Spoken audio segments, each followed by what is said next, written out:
Chapter 2, The Problem with Schools. My teaching experience in different parts of the world convinced me that something is wrong with English education. Everywhere I went, it was the same situation. The students were bored, frustrated, stressed, and nervous. Most students, even after years of studying English, failed to speak the language fluently. You are not alone, because it's a global problem. One of my students, Seiko from Japan, described this combination of failure and stress as English trauma. Seiko said that she hated English. She felt that learning English was boring and stressful, and speaking English was even worse. In fact, the thought of speaking to a native speaker immediately made Seiko feel extremely nervous and shy. Seiko felt she had developed a psychological problem with English and had named it English trauma.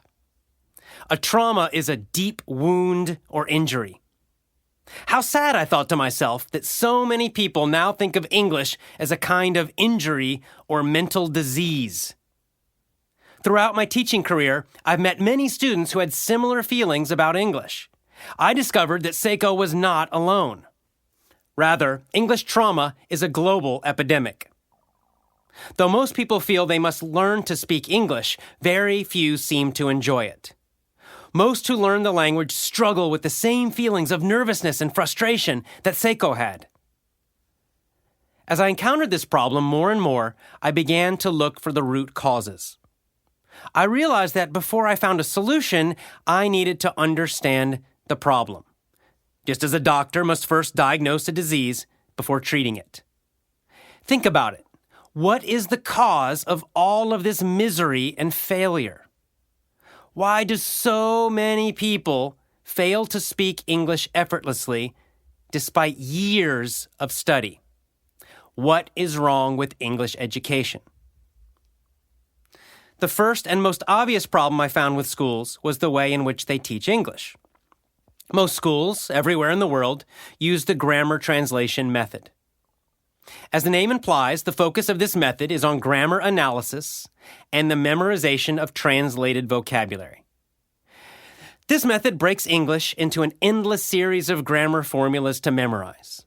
Of course, each grammar formula has exceptions, and these must be memorized too. Schools like the grammar translation method because it appears to be serious, academic, and complex. The grammar translation method fits the way schools teach most subjects, with textbooks, lectures, notes, memorization, and tests. The only problem, as you know, is that it doesn't work. In real conversations, there simply is no time to think about grammar formulas and their exceptions. The failure rate for this method, therefore, is absolutely horrible. Despite the failure of most students to speak English fluently, schools continue to use this method. This is an epic failure of our education system. Recently, because students find the grammar translation method so boring, some schools have added communication activities to their curriculum. Occasionally, the teacher puts the students into pairs or groups. The students then read or repeat dialogues from a textbook. Sometimes they might answer a few questions from a worksheet. Of course, these activities are unnatural, nothing like real English conversation. Consequently, the failure rate of communication activities is just as bad as grammar translation. Obviously, the English teaching methods used in schools do not work. That was easy to see. I knew it, the students knew it, and many teachers know it too, though few will admit it. However, as I continued to investigate the problem with schools, I found even deeper problems in the education system. These problems are less obvious, but in many ways far more damaging to the students. I call these problems the hidden curriculum because they are the hidden lessons taught by schools. The hidden curriculum.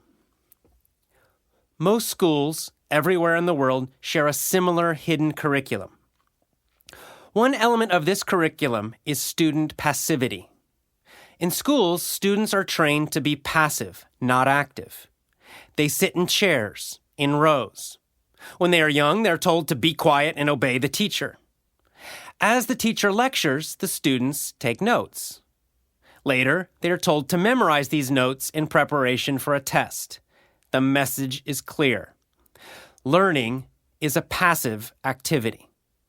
You listen to the teacher, you take notes, you memorize the notes. The problem is that speaking English is not a passive activity. You must connect with other people. You must constantly ask and answer questions. You must communicate ideas, emotions, and descriptions. You must be ready for the unexpected. You must be spontaneous. You must actively interact.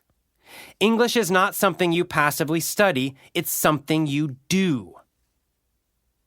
Related to the problem of passivity is the issue of energy. Sitting for a long time is a low-energy activity. The longer you sit, the more your energy drops. And as your energy drops, so does your concentration. What's worse, we know that some learners need physical movement in order to learn effectively. These people are called kinesthetic learners. The truth is, we are all kinesthetic learners to some degree because we all benefit from physical movement. Schools stick us in chairs and drain our energy. Eventually, an inactive body leads to an inactive mind. The one right answer mentality. One of the greatest flaws of school education is the idea of one right answer.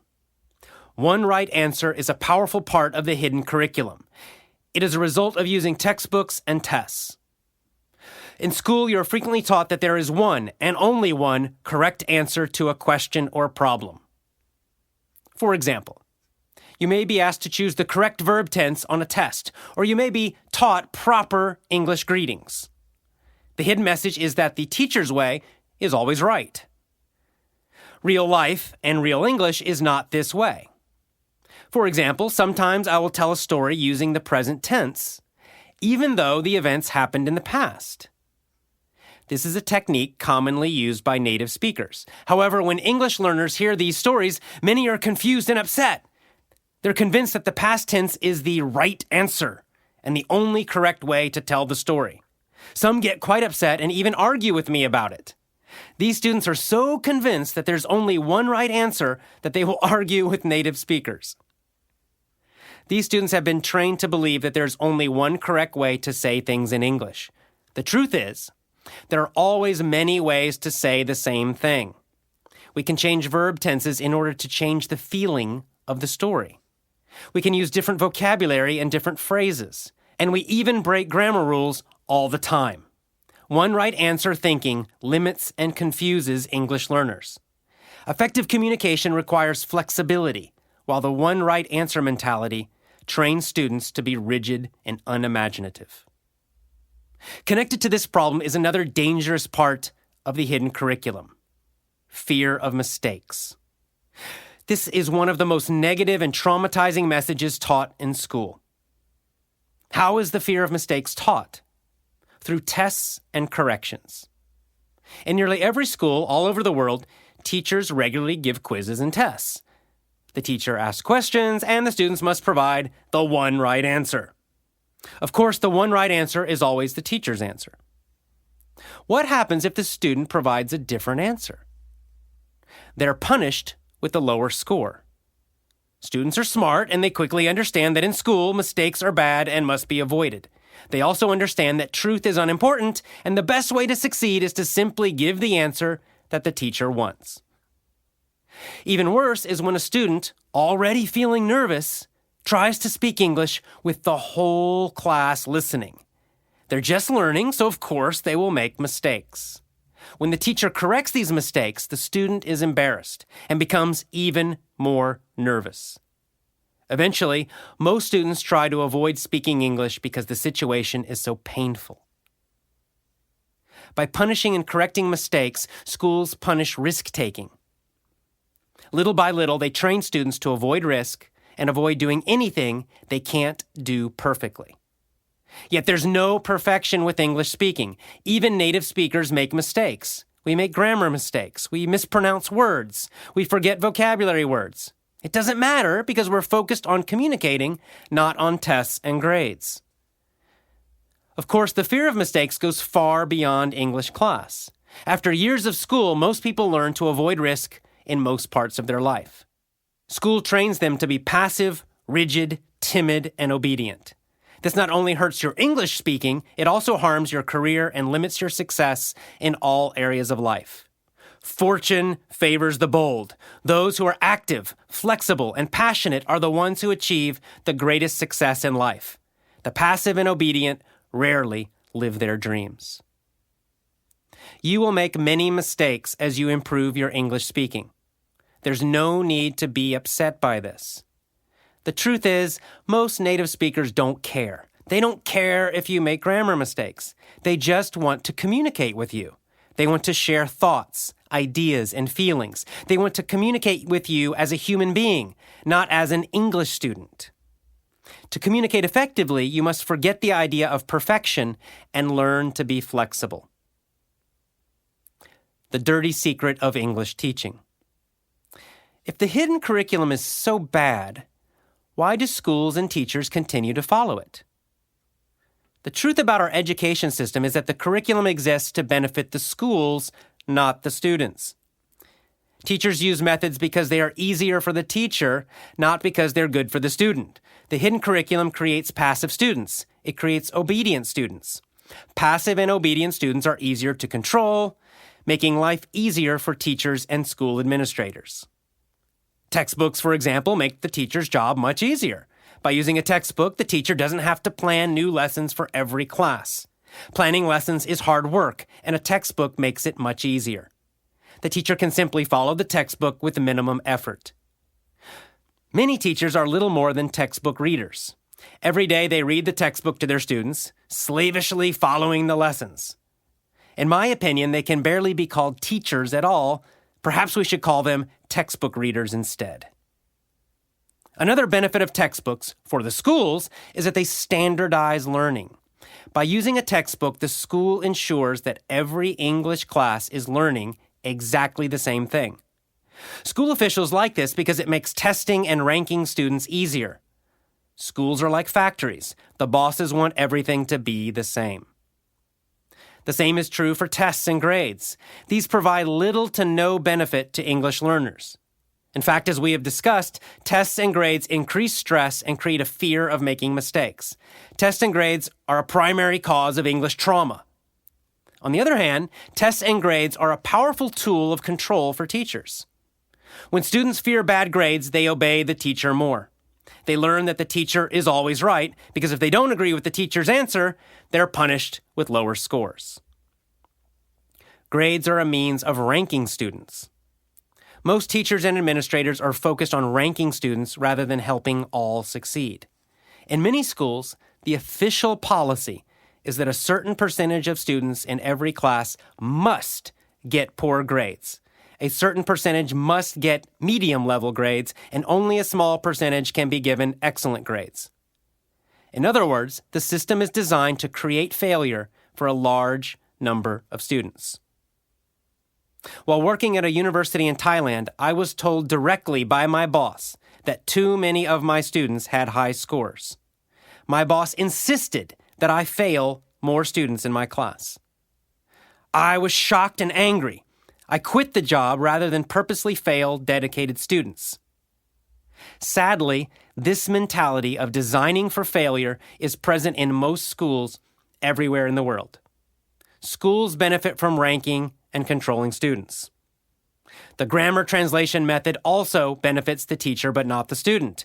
By teaching grammar rules, the student can simply lecture from the textbook. Because linguistics is a complicated subject, the teacher appears knowledgeable and thus establishes a position of superiority over the students. Even if the teacher is a non-native speaker with terrible English ability, he or she can pretend to be an expert by teaching complex grammar from a book. The shocking truth is that many non-native English teachers, in fact, speak English very poorly. By focusing on grammar, they disguise their inability to speak well.